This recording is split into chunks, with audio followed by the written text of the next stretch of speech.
Today we are diving into a story that is, and I mean this, 5 centuries in the making. It's a story of division, of dialogue, and finally, a truly historic reunion. I want you to just think about one number for a second. 500. That's right, 500 years. That's how long it's been since a reigning English monarch has actually prayed in public with a pope. And get this, next week, that is all about to change. Okay, so what exactly is going on that makes this such a massive deal? Let's get right into it. So here's the headline. During a state visit to the Vatican, King Charles III will join Pope Leo XIV for a service right inside the Sistine Chapel. This is a first. No English monarch has done this since the Reformation. Now, to really understand the weight of this moment, you kind of have to rewind the clock way back.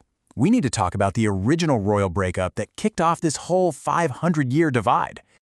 And wow, this timeline really puts it all into perspective, doesn't it?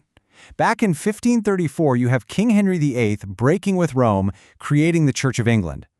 Now, flash forward all the way to 2025, and you have his successor, King Charles III, praying right alongside the Pope. It's just an incredible historical bookend. And make no mistake, those centuries weren't just some quiet, polite separation. Not at all. As a Church of England spokesperson put it, this was a time marked by mutual distrust. This was a long and, let's be honest, often very bitter divide. This is what I find so fascinating.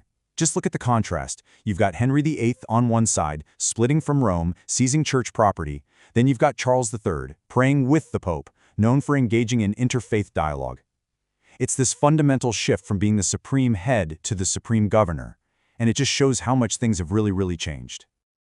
So, how in the world did we get from mutual distrust to a joint prayer service? Well, it certainly didn't happen overnight. The path to reconciliation, it was a long and very gradual one. You know, the ice really started to thaw in the early 20th century. This thing called the ecumenical movement began, which was all about getting different Christian groups to talk to each other. But a truly huge step came in 1961, when Queen Elizabeth II became the very first British monarch since the Reformation to make an official state visit to the Holy See. And those efforts have just kept going, bringing us right to this pivotal moment. And listen, this visit isn't just about one service. Oh no, it is a carefully choreographed event, absolutely packed with symbolic gestures of goodwill and mutual respect. Every single part of this visit sends a message. It all kicks off with that service in the Sistine Chapel.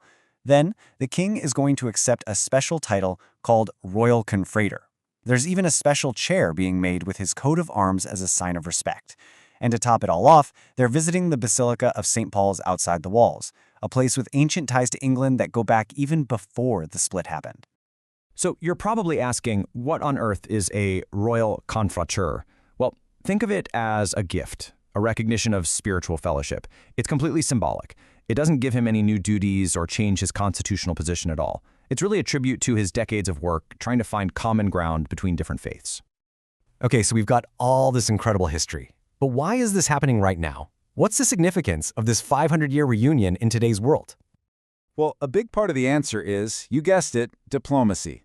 A spokesperson for the UK Foreign Office put it very plainly. At a time of global instability and conflict, the UK's relationship with the Holy See is more important than ever. So yeah, this is about more than faith, it's about statecraft. So when you boil it all down, this historic state visit is seen as a key moment, a chance to really strengthen the diplomatic ties between the United Kingdom and the Holy See. In a world that's facing so many challenges, reinforcing these kinds of connections is seen as absolutely vital. And this all leaves us with a final thought. After 5 centuries of division, rooted in politics, power, and faith, we are about to witness this powerful moment of unity. And it leaves us with a question to really think about. In our increasingly divided world, what really is the power of a symbolic gesture?